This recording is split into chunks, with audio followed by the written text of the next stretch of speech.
কেন্দ্রীয় সংসদের vice president থানা শীষের প্রার্থী অ্যাডভোকেট জয়নুল আবেদিন।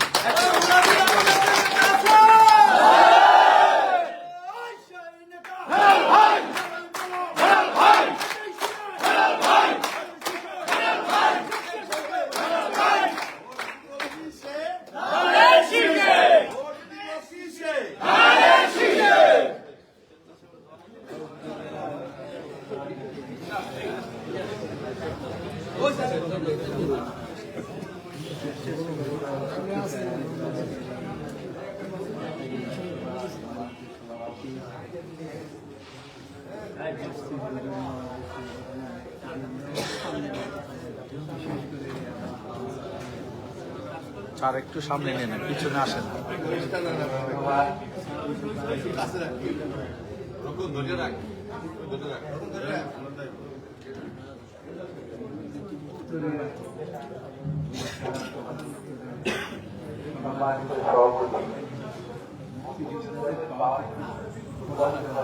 ভাগ্যের ব্যাপার।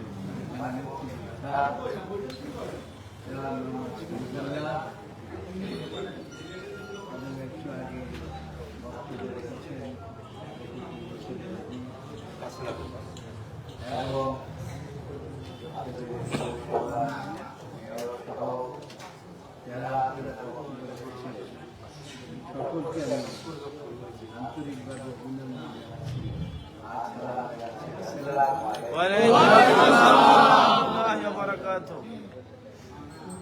আমি খুব আজকে নির্বাচনী আমি দেশের সর্বোচ্চ আদালতে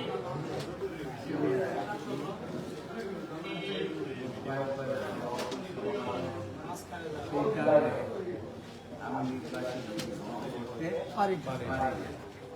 সেই জন্য আজকে খুব বেশি বক্তৃতাও রাখবো না, শুধুমাত্র আপনাদের সাথে এই যে আলাপ আলোচনা কথাবার্তা এইগুলো বক্তব্য আর কথাবার্তা তো আপনাদের নেতারাও বলেছেন এবং ইউনুসালী রবি অ্যাকচুয়ালি সে ট্রেনিং দিয়ে এসেছে, তার এই যে বক্তব্য যা কিছু বলেছে কারণ হচ্ছে তিনি প্রশিক্ষণ আপনাদের প্রতিনিধি দায়িত্ব রয়েছে আপনাদেরকে সেই বিষয়গুলো সময়ের অভাবে সব কথা বলতে পারে নাই। সকাল থেকে আপনাদের এই সভা চলছে, এরপরে আমি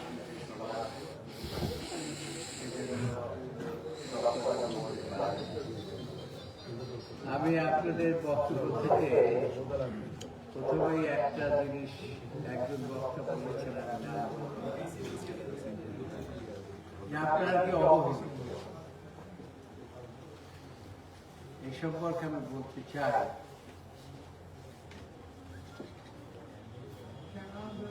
যে পুরো বাংলাদেশের মধ্যে ইংরাজি বাবুগঞ্জ, সিজলা, সেই অঞ্চলটা যেভাবে অবহেলিত সেভাবে কিন্তু সমস্ত বাংলাদেশের এখানে রাস্তাঘাট নাই, এখানে ইন্ডাস্ট্রি নাই, এখানের মানুষ দিন আনা দিন অনেকে খেতেও পারে না, না খেয়ে থাকে এই অবস্থা। কাজেই আপনারা মনে করেছেন যে আপনারা অবহেলিত, কিভাবে অবহেলিত আমার কাছে তো আপনারা অবহেলিত, আমার কাছে আপনারা রত্ন।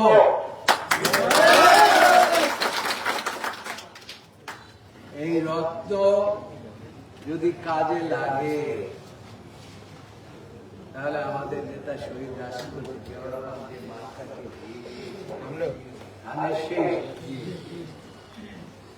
বেগম খালেদা জিয়া সেই মার্কা নিয়ে বাংলাদেশের তিনবারের প্রধানমন্ত্রী। এই যে ব্রিজটা দেখেন আর এই যে রাস্তাটা নদীটা কিন্তু ভেঙে যাচ্ছে, নির্বাচিত আমি ছিলাম এসেছিলাম এবং খালেদা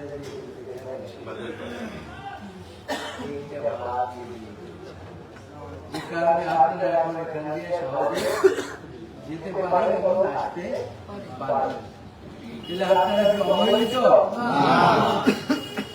সব ক্ষেত্রে অবহেলিত হলেও বাংলাদেশ জাতীয়তাবাদী দলের কাছে আপনারা অবহেলিত। আপনারা আমার কাছে অবহেলিত না। স্বেচ্ছাসেবক দল বাংলাদেশ জাতীয়তাবাদী দলের কাছে যেমনি রত্ন, আমার কাছে রত্ন।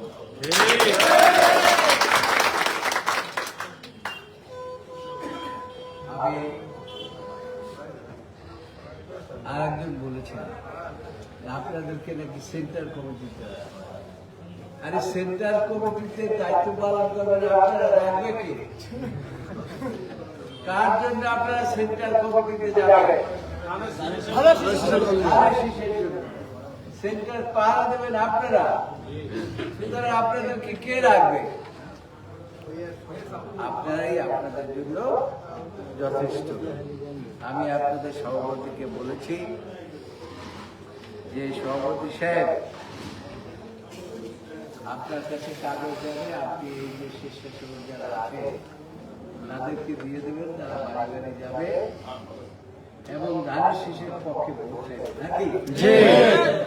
এবং তাদেরকে পাহারা দেয় এমন কোন শক্তি আছে যে ভোট কেড়ে নিতে পারবে? সেই জন্য আপনাদের দায়িত্ব অনেক বেশি। আমি খুব বেশি বক্তব্য রাখবো, তবে একটা সংসারের মধ্যে বিভিন্ন রকম ছেলেপেলে থাকে, সন্তান থাকে, সদস্য থাকে, অনেক রকম মতামত থাকে, কিন্তু রাতের বেলা সবাই ওই বাড়িতে এখানে আমাদের মুদ্রা আছে, শ্রমিক দল আছে, মহিলা দল আছে, ছাত্র দল আছে, তারপরে স্বেচ্ছাসেবক দল, কৃষক দল, অনেক সংগঠন আছে। সেদিন কৃষক দলের অনেক সদস্য তাদের আপনারা সকলে যদি ঐক্যবদ্ধ থাকেন আল্লাহ তাহলে আমাদের যে নেতা যারা আপনারা 18,000 দূর থেকে এখানে এসেছে, তৃতীয় এসেছে এদেশের মাটি এবং মানুষের ভালোবাসা। আর আপনারা এই বয়সে কেন এসেছি আপনাদের কাছে? আপনাদেরকে ভালোবাসি, আপনাদেরকে সম্মান করি, শ্রদ্ধা করি এবং আপনাদেরকে যদি আমার সামর্থ্য মতো যদি কিছু দিতে পারি সেই কারণে অ্যাসেম্বলিতে আসি। এই কথাগুলো বলতে হবে, কোথায় বলতে হবে? আপনাদের কাছে এইখানে কিন্তু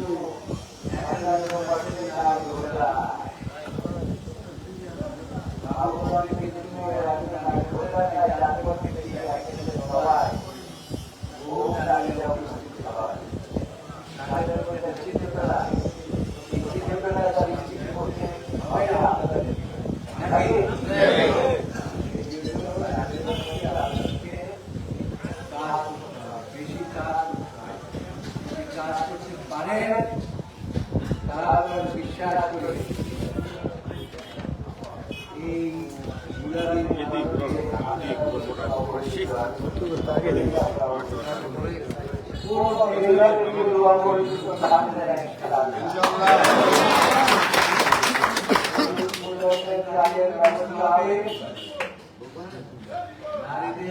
সংস্থান হবে। এখানে আমরা জানি যে এমন একটা উপজেলা সোলপুর বাটাঘাট থেকে আসছে 3 ঘন্টা সময়। এই সময় যাতে না লাগে সেজন্য ইনশাআল্লাহ ব্যবস্থা করা। করা হবে, এই দেশের মানুষের কথা চিন্তা করা হবে।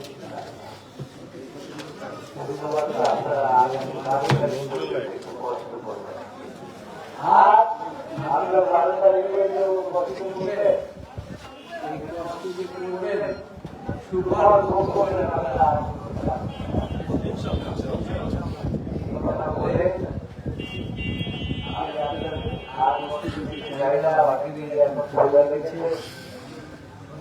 উদার যারা অনেক কষ্ট নাকি আপনারা যার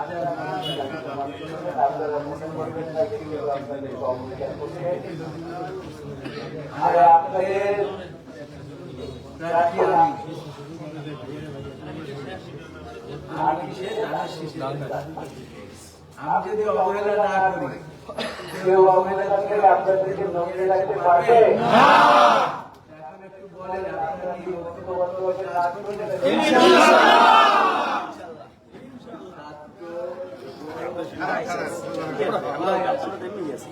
সকলে মিলে আপনারা কাজ করবেন ইনশাআল্লাহ আপনাদের মনের আশা ইনশাআল্লাহ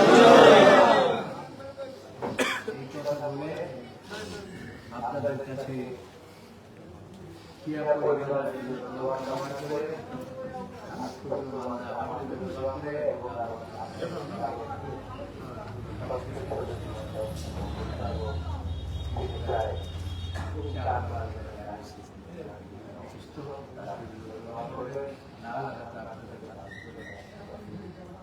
আল্লাহ আমাদের সকলকে ভালো রাখুক এবং আপনারা যেন আমাদের নেতা তারেক রহমানের হাতে বিজয়ের মালা পরিয়ে ইনশাআল্লাহ।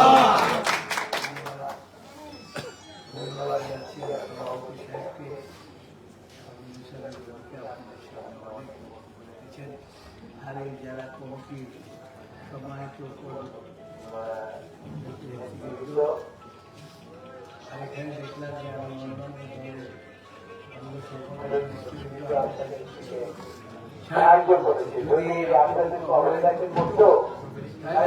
এখানে বসে থাকতো যারা এখানে বসে আছে দেখেন আপনি পৌরসভার সভাপতি এখানে সকাল এসে দেখলাম সকাল থেকে এখনো আছে সেক্রেটারিও আছে তারপরে যুব দল আছে ছাত্র দল আছে সব দল আছে কাজে আপনাদেরকে অবহেলা করে না আপনারা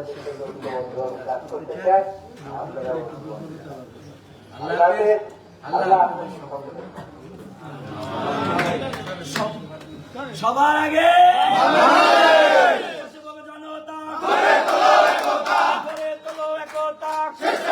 জনতা